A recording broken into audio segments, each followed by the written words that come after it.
Welcome to my channel, the place to design a career and life that you love. If you really hate your job and are desperate to get out and hand in that resignation letter, then keep on watching, as in today's video I will be sharing with you 8 tips on what you need to do before you quit. If you are new here, consider subscribing. So tip number 1 is to take a deep breath. Take a deep breath for a moment and reassess. Take a day off, stay at home or go somewhere where you could think and then reassess your situation. Firstly, look at all the areas of your life. You can use a wheel of life if you wish, as that works really well for this step. I will leave a link in the description box below for you if you decide to use one. So a wheel of life is a tool that is commonly used to assess each area in a person's life. It is normally divided anywhere from 6 to 8 areas, and you need to rate each area on the scale from 1 to 10 and then chart a wheel. So when you do this, you will have a better visual of how your wheel looks like and if it actually can roll. The aim is to have these areas as balanced as possible for you to have a smooth journey. So look at each area of your life and assess where you are at. You might be thinking now, why am I doing this? I'm unhappy in my career and I hate my job. Why am I looking at the wheel of life? I hear you, but just bear with me a moment. So the reason why I'm asking you to do this as a first step is because your unhappiness and frustration with your career might actually be hiding in other areas of your life. So before you start solving a problem that might not actually be there, you need to understand where the problem lies. Quite often I see the dissatisfaction in the career lies in the absence of hobbies or social life. So make sure you work through each area of your life before moving on. So tip number 2 to do before you quit your job is to see what you can change in your current job. So you have gone through your wheel of life, done all the assessing and know for a fact that it is definitely your job that is making you unhappy. Don't start running to handing your notice yet though. Take a moment and think, what is it specifically that makes you unhappy in your job? Is it the type of work are you doing? Or maybe you are getting frustrated and annoyed with a specific part of the job or specific task? Or maybe it's the manager that you are not getting along with, or maybe a particular team member. Maybe you don't like the hours that you're working and would like to have more flexibility, or would you like to work remotely? So whatever it is, try and identify the specific reasons why you are unhappy in your job. Tip number 3 is talk to your manager.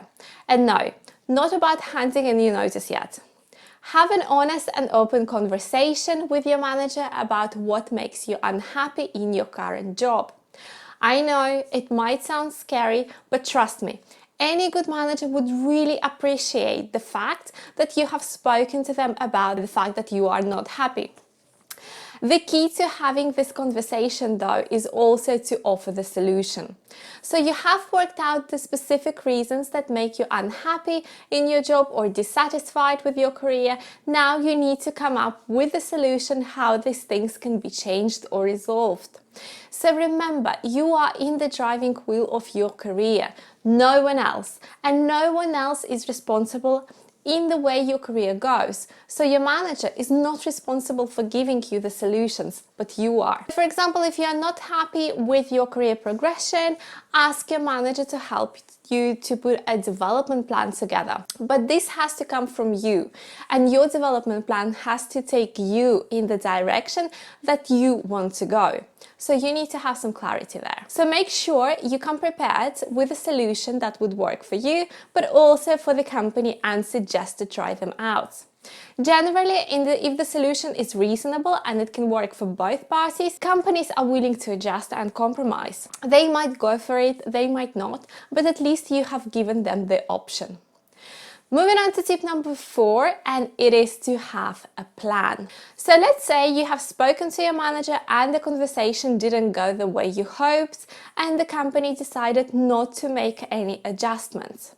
By this point, I am sure you are ready to walk out of that door, but please just bear with me. In order for you not to find yourself in an unpleasant, underemployed situation, you need to make a plan. You need to have a very clear career end goal in place. And what I mean by that is, imagine that your career is a road that is leading to that final destination.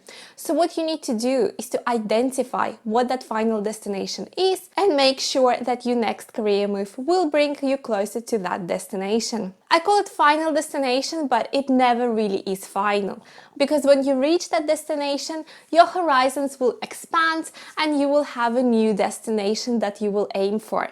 But for the moment, let's just call it your final destination.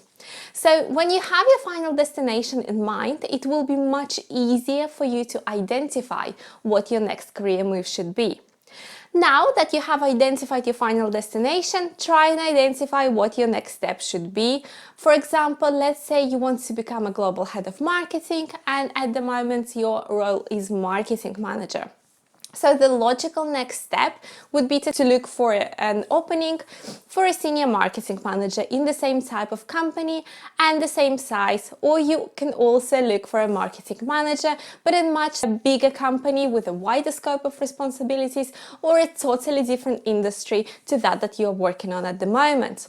So you don't necessarily need to move only up to progress in your career, but you can also move sideways to get a wider exposure and a different type of experience that might sometimes benefit you even better than just moving up. It all depends on your final destination, and that is why it is so important to have a clarity on what that destination is. And don't worry, you don't need to have all the answers now, and your goals and objectives will change with the time, and that's okay. But you have to have some sort of point of reference that will guide you in the right direction.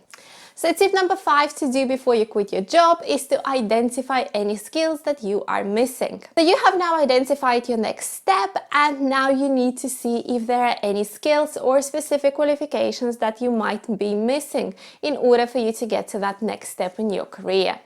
So if you are, then now is the best time to get on it. If you have decided that you want to go on your own and start your own business, then look at what you need in order to do this. So moving on to tip number 6, and it is to start networking. Start talking about your plans to other people. Start letting your network know that you are looking for a change or that you are starting your own business, and these are the services that you will be offering. Prepare yourself a place where you are going to land before you leave your current one. Tip number 7 is to get your finances in order. Have a realistic look at your finances and think if you have enough to be able to quit your job straight away and have enough savings that can support you for the next 6 months while you are looking for the next role.